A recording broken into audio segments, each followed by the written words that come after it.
राधे राधे जी। आज हम आपके लिए लेके आए हैं सोमवार प्रदोष व्रत की कथा व पूजा विधि।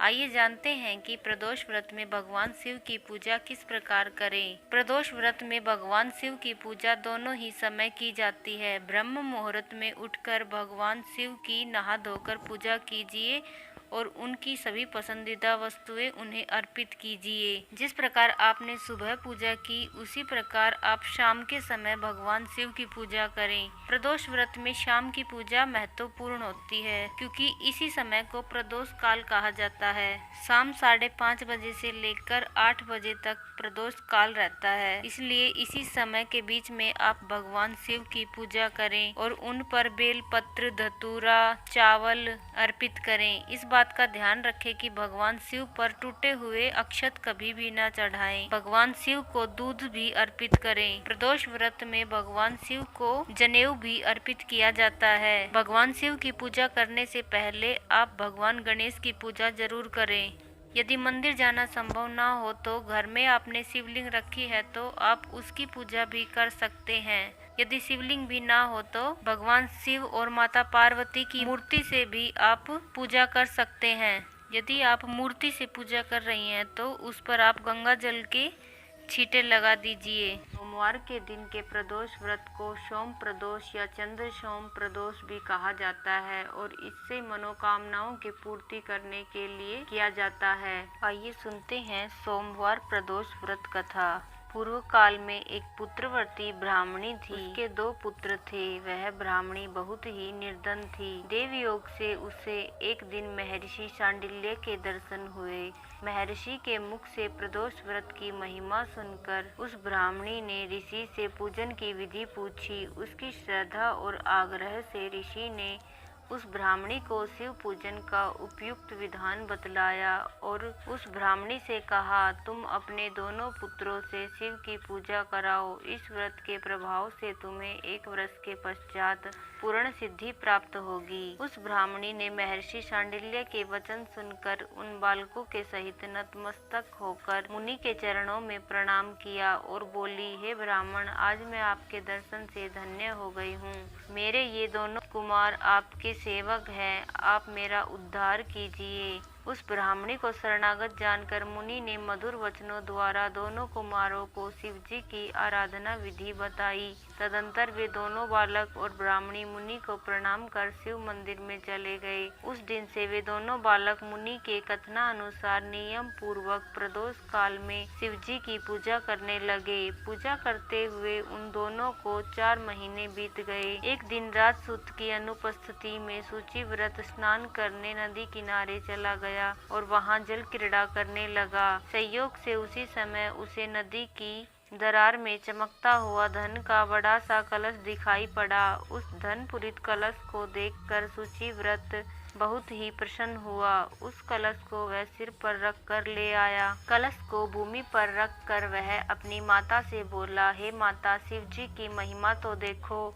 भगवान ने इस घड़े के रूप में मुझे अपार संपत्ति दी है। उसकी माता घड़े को देखकर आश्चर्य करने लगी और राजसूत को बुलाकर कहा, बेटे मेरी बात सुनो, तुम दोनों इस धन को आधा आधा बांट लो। माता की बात सुनकर शुचिव्रत बहुत प्रसन्न हुआ, परंतु राजसूत अपनी असहमति प्रकट करते हुए कहने लगा, हे माँ, यह धन तेरे पुत्र के पुण्य से प्राप्त हुआ है। मैं इसमें किसी प्रकार का हिस्सा लेना नहीं चाहता, क्योंकि अपने किए कर्म का फल मनुष्य स्वयं ही भोगता है। इस प्रकार शिव पूजन करते हुए एक ही घर में उन्हें 1 वर्ष व्यतीत हो गया। एक दिन राजकुमार ब्राह्मण के पुत्र के साथ वसंत ऋतु में वन विहार करने के लिए गया। वे दोनों जब साथ साथ वन में बहुत दूर निकल गए तो उन्हें वहां पर सैकड़ों गंधर्व कन्याएं खेलती हुई दिखाई पड़ी। शुचिव्रत गंधर्व कन्याओं को देखकर राजकुमार से बोला, यहाँ पर कन्याएं विहार कर रही हैं, इसलिए हम लोगों को अब और आगे नहीं जाना चाहिए, क्योंकि वे गंधर्व कन्याएं शीघ्र ही मनुष्य के मन को मोहित कर लेती हैं।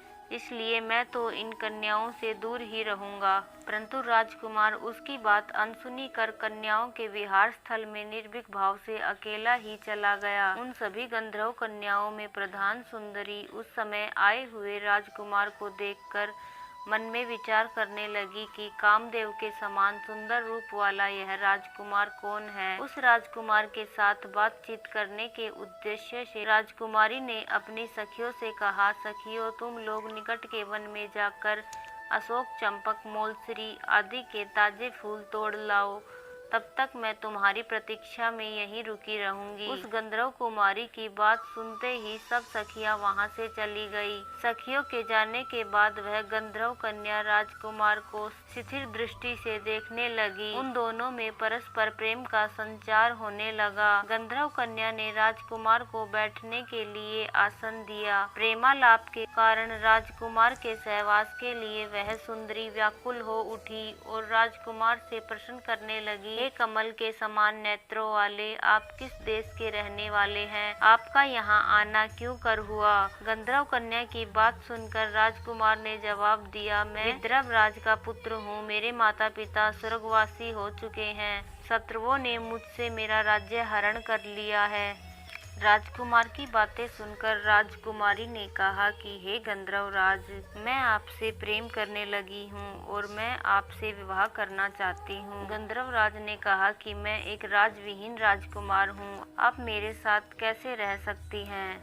राजकुमार की बातें सुनकर राजकुमारी अंशुमति कहने लगी, जो भी हो, परंतु मैं आपके साथ ही विवाह करूंगी। आप कल प्रातःकाल यहाँ आइएगा। गंधर्व राज वहां से लौट जाने के बाद ब्राह्मणी से सारा वृत्तांत कह सुनाता है। इससे ब्राह्मणी हर्षित होती है। अब गंधर्व कन्या द्वारा निश्चित दिन पर वह राजकुमार शुचिव्रत के साथ उसी वन में पहुंचा। वहां पहुंचकर उन लोगों ने देखा गंधर्व राज अपनी पुत्री अंशुमति के साथ उपस्थित होकर प्रतीक्षा में बैठे हैं। गंधर्व ने उन दोनों कुमारों का अभिनंदन करके उन्हें सुंदर आसन पर बिठाया और राजकुमार से कहा, मैं परसों कैलाशपुरी को गया था। वहां पर भगवान शंकर पार्वती सहित विराजमान थे। उन्होंने मुझे अपने पास बुलाकर कहा, पृथ्वी पर धर्मगुप्त नामक राजकुमार घूम रहा है। शत्रुओं ने उसके वंश को नष्ट भ्रष्ट कर दिया है। वह कुमार सदा ही भक्ति पूर्वक मेरी सेवा किया करता है, इसलिए तुम उसकी सहायता करो जिससे वह अपने शत्रुओं पर विजय प्राप्त कर सके। इसलिए मैं भगवान शंकर की आज्ञा से अपनी पुत्री अंशुमति आपको सौंपता हूँ। मैं शत्रुओं के हाथ में गए हुए आपके राज्य को वापस दिला दूंगा। आप इस कन्या के साथ 10,000 वर्षों तक आप मेरी कन्या के साथ 10,000 वर्षों तक सुख भोग कर शिवलोक में आने पर भी मेरी पुत्री इसी शरीर में आपके साथ रहेगी। इतना कहकर गंधर्व राज ने अपनी पुत्री का विवाह राजकुमार के साथ कर दिया। दहेज में अनेक दास दासियां तथा शत्रुओं पर विजय पाने के लिए गंधर्वों की चतुर्गणी सेना भी दी। राजकुमार ने गंधर्वों की सहायता से शत्रुओं को नष्ट किया और वह अपने नगर में प्रविष्ट हुआ। मंत्रियों ने राजकुमार को सिंहासन पर बैठाकर राज्य अभिषेक किया। अब वह राजकुमार राज सुख भोगने लगा। जिस दरिद्र ब्राह्मणी ने उसका पालन पोषण किया था, उसे ही राजमाता के पद पर आसीन किया गया। वह शुचिव्रत ही उसका छोटा भाई बना। इस प्रकार प्रदोष व्रत में शिव पूजन के प्रभाव से वह राजकुमार दुर्लभ पद को प्राप्त हुआ। जो मनुष्य प्रदोष काल में अथवा नित्य ही इस कथा को स्मरण करता है, वह निश्चय ही सभी कष्टों से मुक्त हो जाता है और अंत में परम पद का अधिकारी बनता है। तो दोस्तों, ये थी सोमवार प्रदोष व्रत की कथा। यदि आपको अच्छी लगी हो तो हमारे चैनल को सब्सक्राइब कर लें ताकि आपको आने वाली हर कहानी की नोटिफिकेशन मिल जाए। धन्यवाद दोस्तों कहानी सुनने के लिए। हर हर महादेव।